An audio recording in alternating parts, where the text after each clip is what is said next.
All right, good morning, everybody, and welcome back to True Correct Loser. I hope you're doing well. So, folks, some of you probably noticed that there was no camping video, and that is because we weren't able to go camping, and that is because the night before we were supposed to go on our big fun camping trip that we were very much looking forward to, a little fox-looking dog attacked Walter's big face in front of the grocery store, and 3 stitches and 2 staples and half the night in dog urgent care later, and our camping trip disappeared into thin air like smoke from a campfire.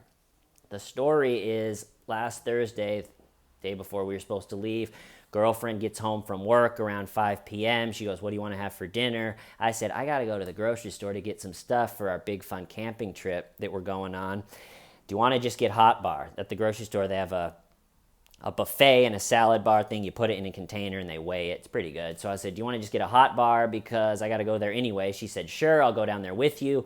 We walk down to the grocery store. Walter can't go in the grocery store, so I go in to get the stuff. She stands out on the curb. I'm getting the stuff. I remember vividly they're playing Sinead O'Connor's "Nothing Compares."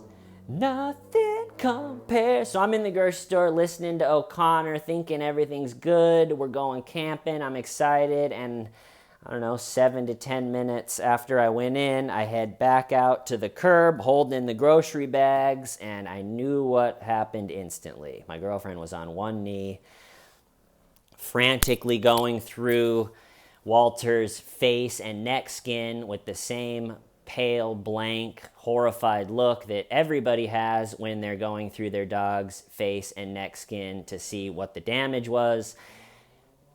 Like I said, I had already knew. She goes, "Another dog bit Walter." Now I'm down on one knee going through, and there's a couple, not too bad, just a puncture thing, nothing too crazy. All right, nothing. And then sure enough, right here on his lip, just a big open gash. And people, I was livid. I was livid. I was livid for a few reasons. I was livid that I wasn't out there. I don't think it would have happened if I would have been out there. I have a borderline embarrassing amount of dog walking experience in New York City, and at this point, I can look at a dog owner, just their body language, and know if it's cool for the dogs to, say hi to each other, interact. And my girlfriend hasn't had a dog, and we're trying to get Walter socialized because he is a Shar-Pei, so they can be a party pooper with other dogs. So we are letting him meet as many dogs as possible, and he's great with them. Big ones, small ones, young, old. He'll match the energy. He really is totally great with other dogs. So my girlfriend sees me do that a lot. Let him say hi to other dogs on walks and stuff.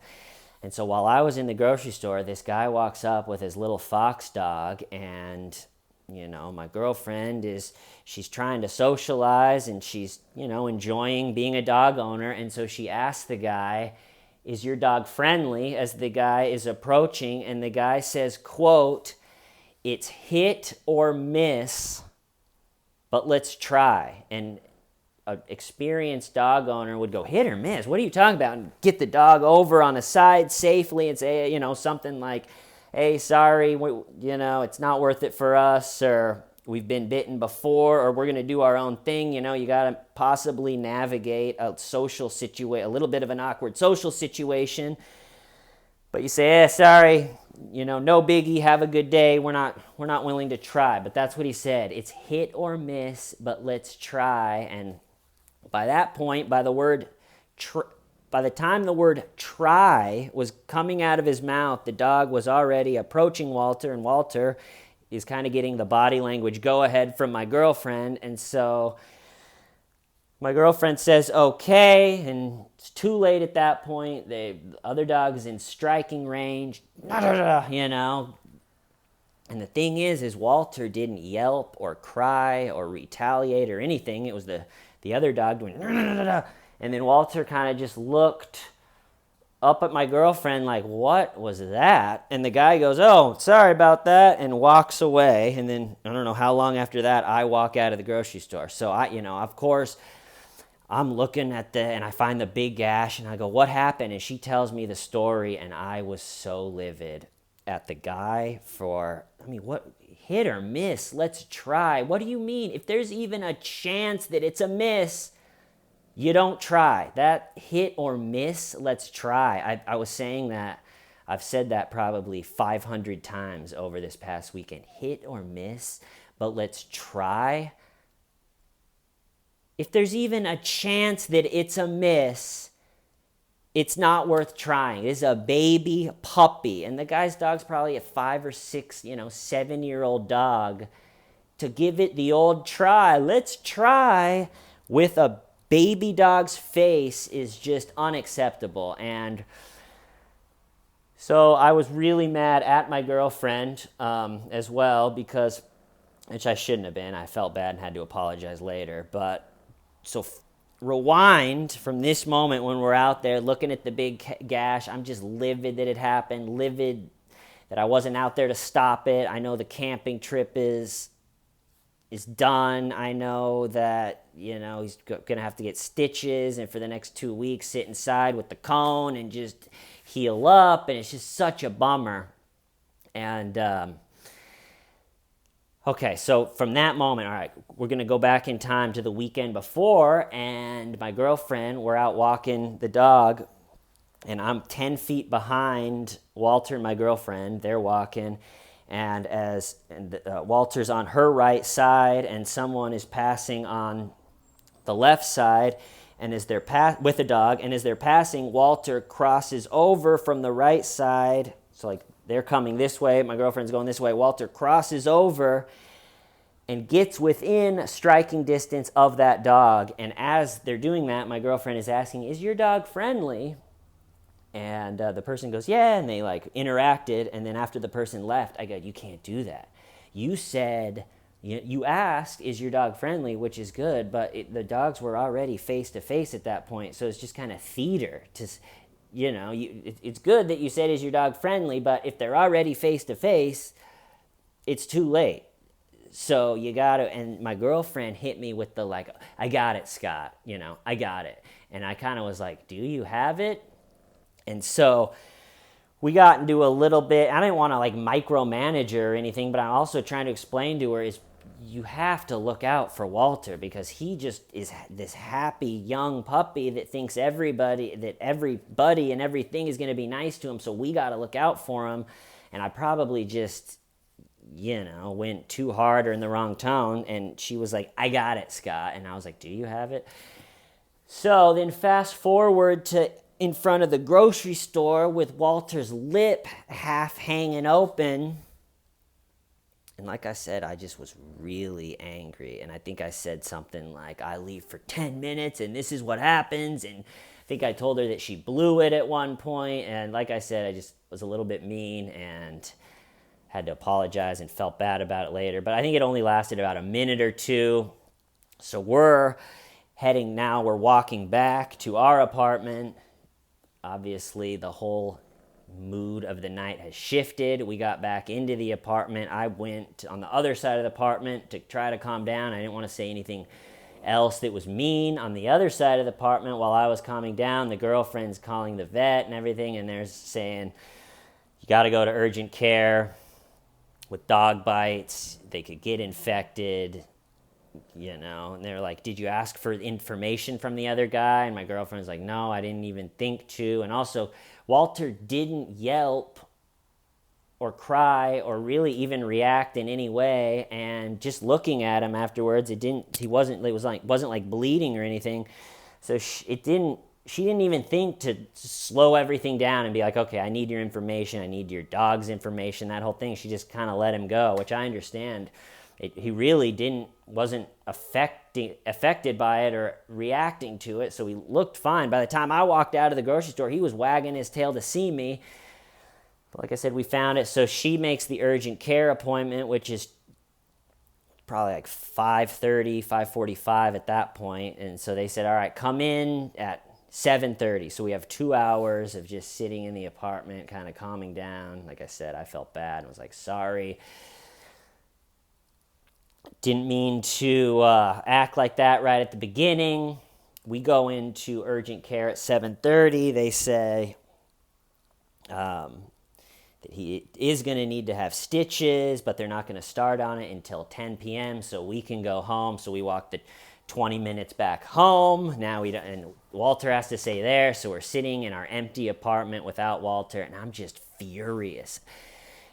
Not as much with my girlfriend at this point because she just was beating herself up enough, and I could tell she totally just understands the whole situation now. I think she was a little bit going in with the attitude of if someone's dog does have the capability to do that person would tell you. And a lot of them do. As you're walking on the sidewalk, some people, they cinch up their dog and say, sorry, it's not friendly. And you go, hey, no worries, not at all. And if that would have been the case, say the guy said that and the dog still would have gotten close enough and it would have happened, I wouldn't have been mad. It happens.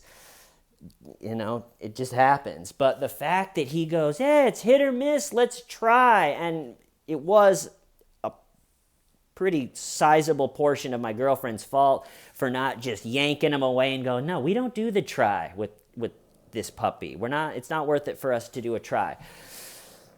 But I was just furious that guy got to go, hey, let's do a little try ski. And then Walter's face got ripped up and then he just goes, hey, see you later. And meanwhile, Walter, instead of sleeping comfortably on his pillow, has to stay at the vet all night. So anyway, we're just twiddling our thumbs. Can't really relax. We're alone in the apartment. And they call us at like 10:30, 11 at night and say that everything went great and that we can come pick them up. So then we walk the 20 minutes back to the urgent care place.